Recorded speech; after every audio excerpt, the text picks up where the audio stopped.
Sus necesidades son nuestro desafío. En Saca Bocados Protas buscamos constantemente conocer las necesidades del cliente para poder ofrecerle día a día un mejor servicio.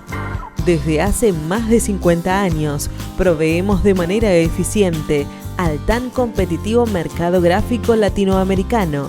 Contáctenos al 011 4488 0701, a nuestro mail info@sacabocados.com o visite nuestra página web www.sacabocados.com.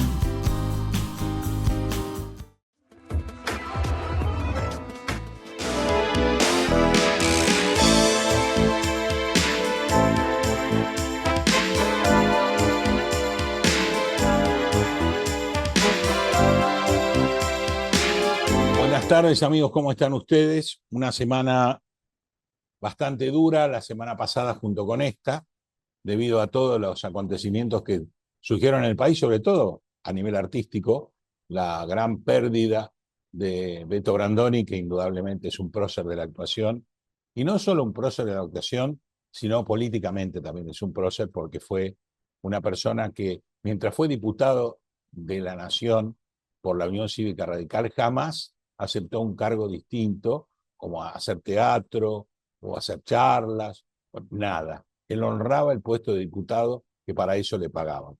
Cosa que hoy, en estos momentos, estamos bastante hábiles, tenemos una ansiedad terrible de tener gente así dentro del gobierno, más con lo que está pasando, que era un gobierno que venía a imponernos la libertad y la transparencia, y aparentemente está en este momento dando vuelta la página, porque la libertad choca contra que ningún periodista puede entrar en casa de gobierno, y la transparencia, obviamente no hace falta hacer ningún comentario, debido a lo que está pasando con funcionarios del gobierno nacional, los que se van y los que no se van y lo sostienen. Que creo que eso ha hecho que el gobierno de Milei en este momento haya profundizado el descreimiento en la sociedad, la baja impresionante de imagen del presidente y, por supuesto, la diferencia de las tonalidades que tenemos con respecto a lo que la sociedad requiere. Anteriormente el problema era totalmente económico, la anulación de la inflación, la reducción del costo político, y después venían los demás, la seguridad y demás. Hoy la primer preocupación de la sociedad es la corrupción. Yo sé que mucha gente que en este momento se rasga las vestiduras, no son quien para rasgarse las vestiduras, porque tienen a la jefa del líder presa, domiciliaria pero presa, con tobillera electrónica y con un montón de causas pendientes que no entendemos muy bien la sociedad por qué aún están pendientes. Porque digamos que hay causas que son muy sensibles a la sociedad, OTESUR, vialidad, y que no necesitan demasiada análisis después de todo lo que vimos y lo que los periodistas de investigación descubrieron, como cuadernos, por ejemplo. Y por otro lado, la sociedad se está descreyendo porque obviamente la parte libertaria defensora del gobierno va a decir, bueno, pero en realidad esto es una muestra al lado de todo lo que pasó en el gobierno kirchnerista. Sí, sí, claro. Pero justamente la sociedad bien habida, que la hay, lo que quería era que justamente no pasara lo que pasó en el gobierno kirchnerista. Estaban sacando a una persona que era totalmente aséptica de todo, no tenía ninguna relación con la política más la donación de su sueldo de diputado, recuérdenlo, y por otro lado decía que venía a que la casta pague lo que la casta hizo. Se los paso en limpios, que la casta pague todos los choreos que hicieron, más el endeudamiento que supimos conseguir ahora, que lo tenemos hace mucho tiempo. Y siempre yo hago un recuerdo, y ayer un poco el presidente empezó a hablar de eso, y se quedó bastante corto en cuanto a datos. Yo les voy a decir un dato que es muy importante y que lo tengo en mi memoria hace rato.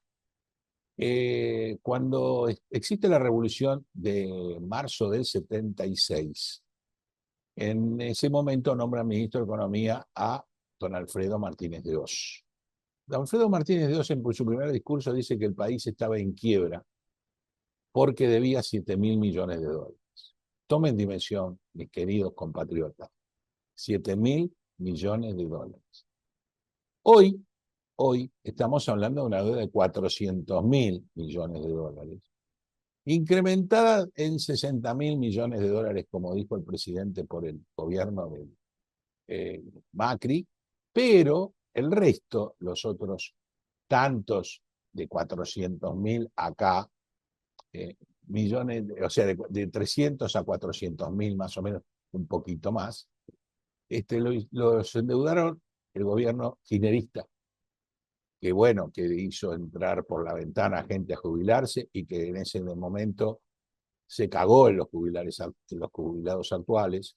El gobierno está haciendo un poco lo mismo, que vinimos a reformar y hacer que la casta pague lo que la casta no paga, porque vemos que la casta es la misma casta que tenía antes de la casta, antes de ser llamada casta, y a los cuales el presidente insulta de arriba abajo, pero están ocupando parte de la casta igual, y tiene que negociar con ellos también si quiere lograr algunos cambios que de otra manera no va a poder lograr.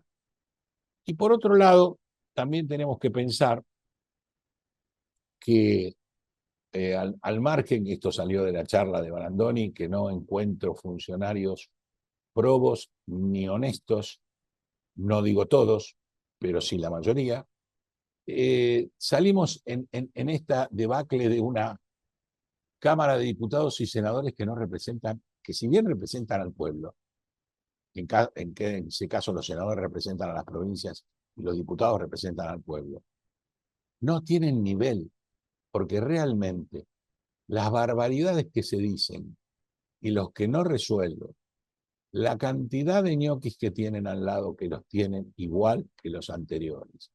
Y si vemos un poco los libros de historia, ¿quién ocupó una banca en el Senado o en la Cámara de Diputados? Papá, hay que sacarse el sombrero.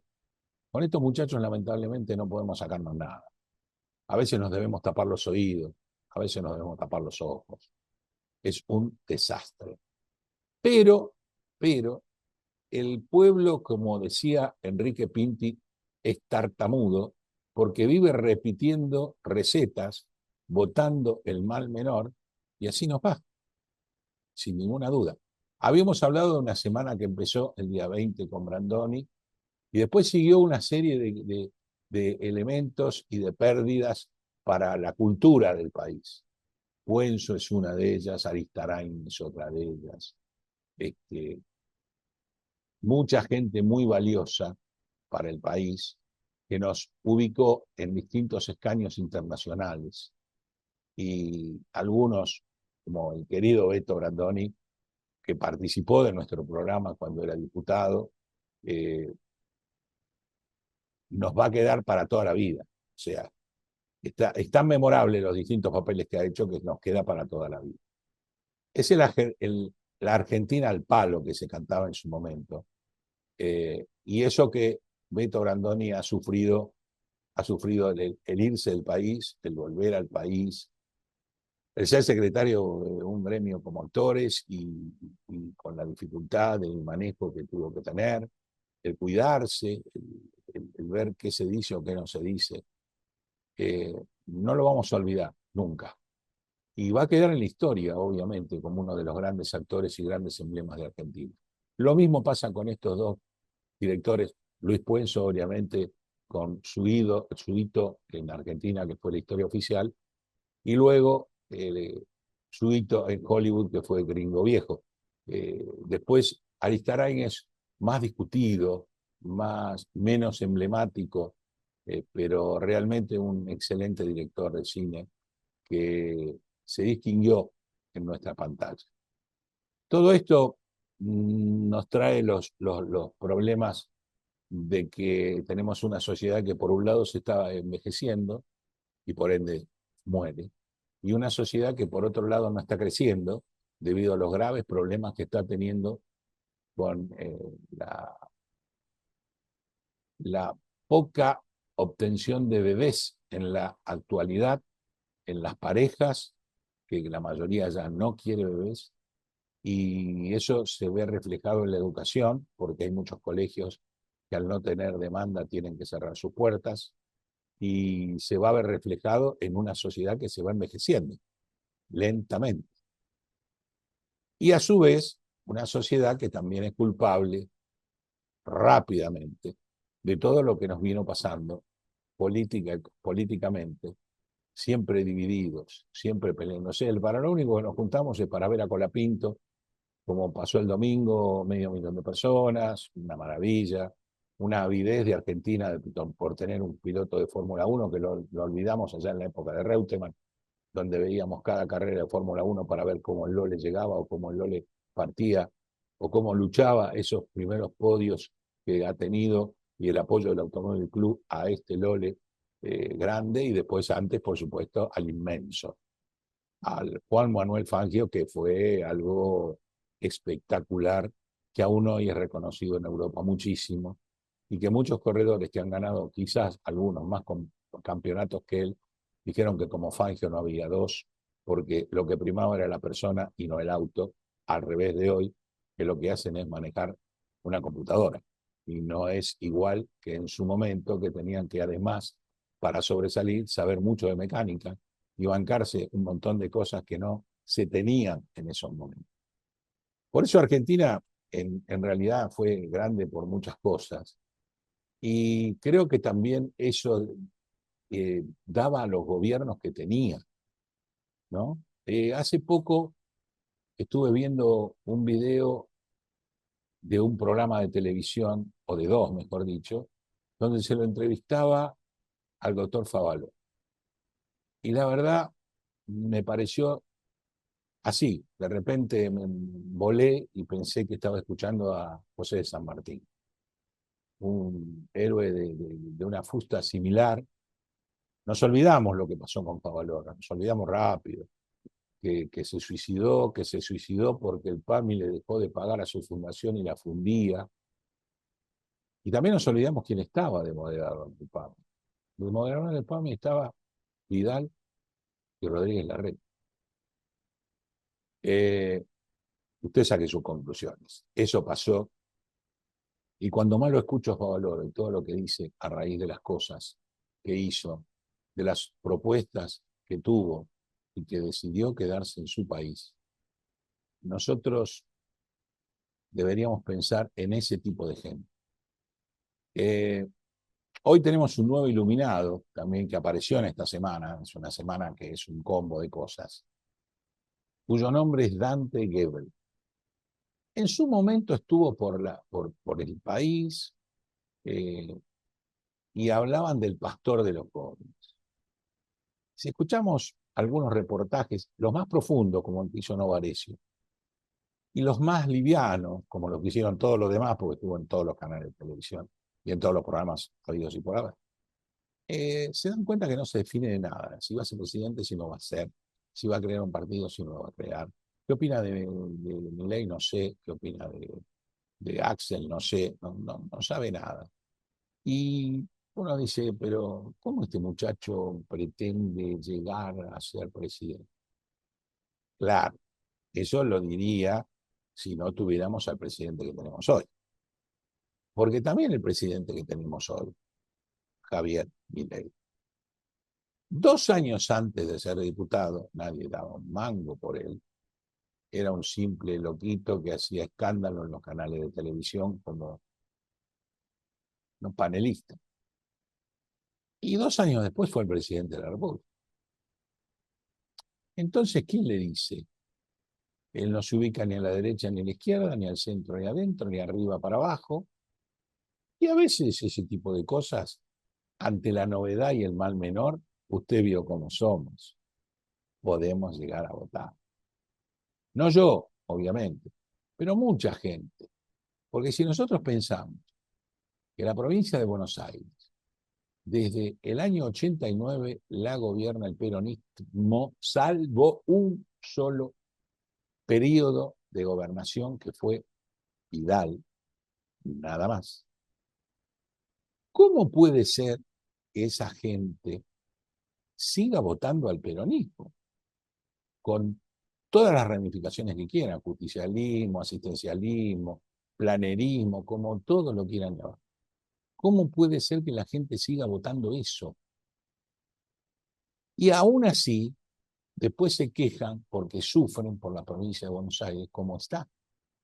La provincia de Buenos Aires no es mala la constitución de las que la gobernaron.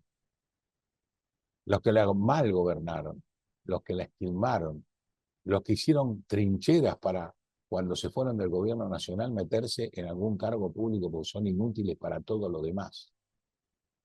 El cargo público, que es la retribución por no hacer nada, o por encarajinarle la vida a todos los demás que hacemos algo, es eso. Entonces, la gente que está en cargos públicos jamás podría estar luchando un puesto en la actividad privada. ¿Por qué? Porque no crea, porque no conoce, porque no sabe, porque no le interesa. Y además porque tiene la potestad del no te lo dejo hacer. Es fácil. Hablo de inspectores, hablo de aduanas, hablo de recaudaciones en rentas, hablo de ese tipo de cosas que inventan y que inventan. Ayer el presidente dio una excelente charla, muy explícita con respecto a lo económico, moderada, no estaba con el círculo rojo que decían que lo iba, por ahí se deschavetaba y no se deschavetó. Les explicó todo sin libreto, porque tenía un libreto y lo guardó y empezó a hablar de economía y de las cosas que él veía bien y de lo que había logrado y lo que no había logrado. Hizo algunas metáforas que realmente eso de comer huevo con mermelada me parece un poco tirado de los pelos, pero bueno, estuvo sentado cerca de Macri, no al lado. Vimos el abrazo de Bullrich con Macri, no, eso no nos extraña porque Bullrich se puede abrazar con todo el mundo, no hay problema porque tiene un correligionario en cada partido, eso no lo vamos a negar. Y extrañó, eso sí, porque hubo una época en que tanto Patricia Bullrich como Mauricio Macri no se hablaban directamente. Eso en realidad nos deja pensando, porque el círculo rojo que hablamos está presionando a Macri, quiere que Macri se presente, porque Macri sería un Milei de buenos modales, si tiene la suficiente garra para seguir haciendo los cambios que requiere la sociedad, y no después que nos vengan con el verso del superávit o no, porque les voy a contar apenas en un ratito lo que es el superávit y cómo se logra este superávit y por qué se logra el superávit y qué parte dice el presidente que bajó de impuestos que no se bajaron para que nosotros, para que él cumpla con lo que dijo que iba a hacer, que tampoco lo hizo. Hacemos una breve pausa, un auspicio y volvemos.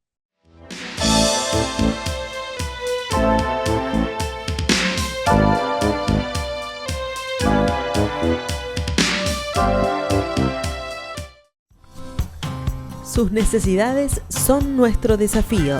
En Saca Bocados Protas buscamos constantemente conocer las necesidades del cliente para poder ofrecerle día a día un mejor servicio. Desde hace más de 50 años proveemos de manera eficiente al tan competitivo mercado gráfico latinoamericano. Contáctenos al 011 4488 0701, a nuestro mail info@sacabocados.com o visite nuestra página web www.sacabocados.com.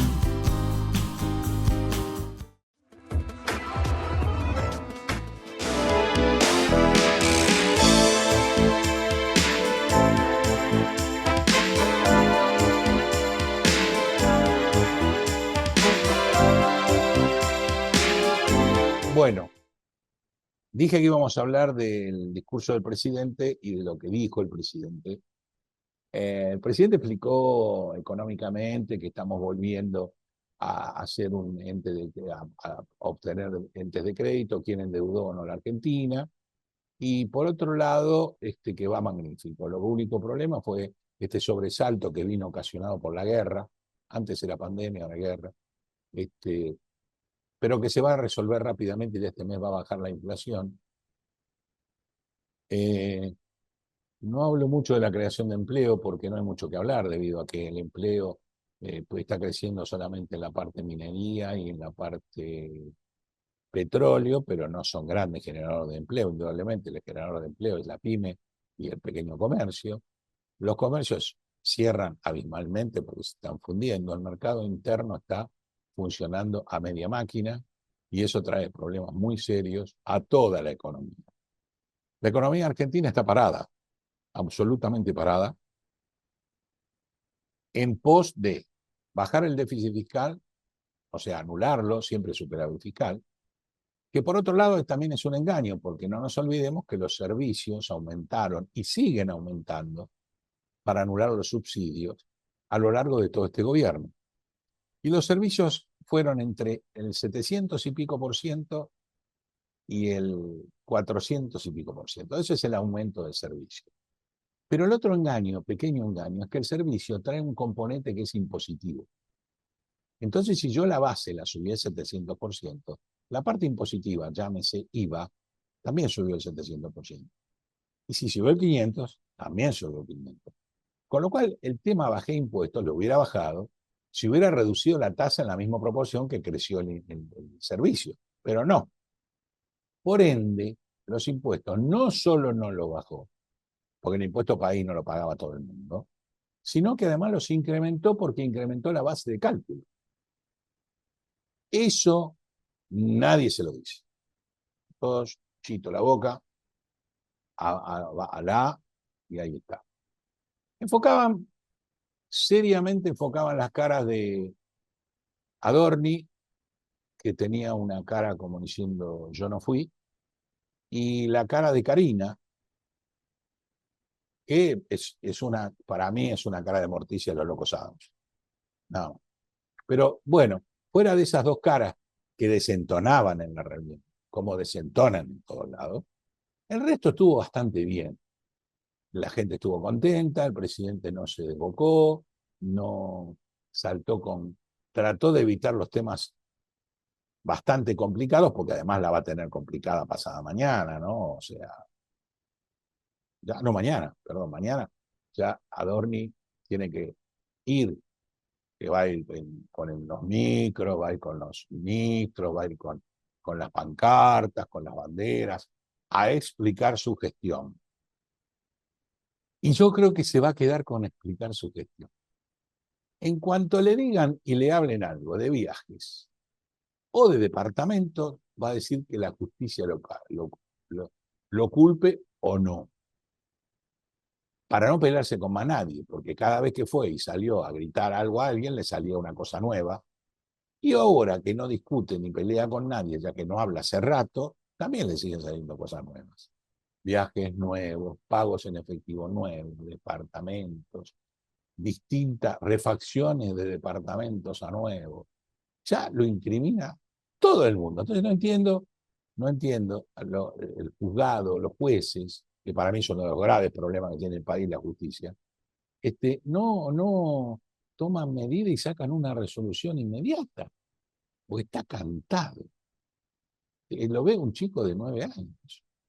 ¿Cómo puede ser que una persona con lo que ganaba haya hecho todo eso en el mismo periodo? Cuando lo que ganaba era el 10% de todo lo que consumió, lo que gastó, lo que compró, algo que si fuera usted o yo seguramente terminaríamos en una penal tributaria y seguramente terminaríamos presos. Por lavado de dinero, por ser argentino, no sé, por lo que sea. Es así. Y ahí empiezan los problemas y los dimes y diretes, ¿no? Porque el otro día, entre las presentaciones que hizo Cristóbal López en la justicia, aclaró que en realidad a Cristóbal López lo están juzgando porque no quisieron incriminar a Eskenazi, que si ustedes no se olvidan, Eskenazi es el que compró YPF sin plata. El 25% de YPF, Néstor Kirchner logró que se lo vendieran a los Eskenazi sin plata para permitirle a YPF pagar dividendos a los españoles. Y así se fueron llevándosela y después se la nacionalizó. Bueno, Eskenazi fue el que vendió su parte a este famoso fondo, de los cuales Milei hace poco empezó a gritar que no reconocíamos que nos había sacado, que es verdad, un saldo de 16 millones de dólares que la jueza en primera instancia había determinado que Argentina debía pagar. Que es cierto, todo eso es cierto. Todo eso es cierto lo de López, todo eso es cierto lo de Milei, y todo eso es cierto que lo hizo un ministro de Economía que nos dijo en ese momento, en la Cámara, como estoy yo en este momento, en el televisor, diciéndole, quédense tranquilo, está todo muy estudiado. Y después terminamos, quédense tranquilo, estamos en los juzgados de Nueva York y perdimos el juicio por 16 mil millones. Y si no lo hubiera tomado, en este caso, el gobierno, o digamos, el bufete de Nueva York que lo tomó para defender a Argentina y poder lograr eso, hoy deberíamos, esta sociedad que no tiene ni arte ni parte en ese perfecto quilombo, deber 16 mil millones de pesos más, perdón, 16 mil millones de dólares más de lo que debe. Cosa que es aberrante si lo relacionamos con el comienzo de la charla de los 7 mil millones de dólares de la quiebra de Argentina en la época de Martínez de Oz, para que nos demos cuenta cómo se envilece la moneda. Estábamos hablando de dólares, no estábamos hablando de pesos, a los cuales nosotros graciosamente le sacamos 13 ceros y hoy le deberíamos sacar 3 más. Entonces, indudablemente el país tiene problemas congénitos, graves, duros, que va a haber que ir analizando. Y a su vez va a haber que ir analizando cómo negocian las distintas puntas políticas, porque va a aparecer todo nuevo. Ya saben que con el justicialismo, con el PRO o con Viva la Libertad carajo no vamos a ningún lado. Entonces tenemos que inventar el nuevo partido, el guebelismo por un lado, que vaya a saber uno cómo se va a llamar, o un desmembramiento del PRO que se llama Grobocopatel, que crea un nuevo partido que dice ahí vamos, creo. Sí. Bueno, es interesante, trataremos de hablar con Patel a ver qué pasa de Carlos Casares, un chico joven, un chico que actuó mucho en el PRO, un chico que actuó mucho desde chiquito en Carlos Casares defendiendo al pueblo que eran, no se olviden que los Grobos estaban en Carlos Casares y eran los que manejaban la soja del país, ni más ni menos. Que nosotros en este programa tuvimos al tío hablando desde Uruguay, el tío Gustavo Grobopatel, y ayer escuché a este chico, me pareció bastante sensato, con un nuevo partido. ¿Mm? Con un nuevo partido. Creo que eso es lo novedoso, como pasó con Milei. Entonces todos se van a tirar a eso, a tener un nuevo partido, no mezclado con nadie. El problema es después, y si vamos a aprender de Milei, es lo que pasa después. Porque después el puchero se cocina, y se cocina con lo que hay. Y si no tenés estructura, terminás teniendo a Scioli dentro del gobierno, que fue gobernador de la provincia de Buenos Aires por el justicialismo, candidato a presidente por el justicialismo, y lo tenés en el gobierno libertario. No sé si entienden, yo creo que sí. Da vergüenza ajena. ¿Cómo votamos? ¿Para qué votamos? ¿Por qué no le damos entidad al voto en blanco? A ver qué pasa. Cosa que cuando tengamos que ir y poner el mal menor, pongamos en blanco. Y cuando en este país haya un 60% de voto en blanco, diga ninguno de los dos sirve. Sería interesante como el tema de ficha limpia, que habría que hacerlo. O como el tema de boleta única para terminar con las payasadas que terminan haciendo en todos los partidos con el fraude electoral y sobre todo en la reina del fraude electoral, que es famosa.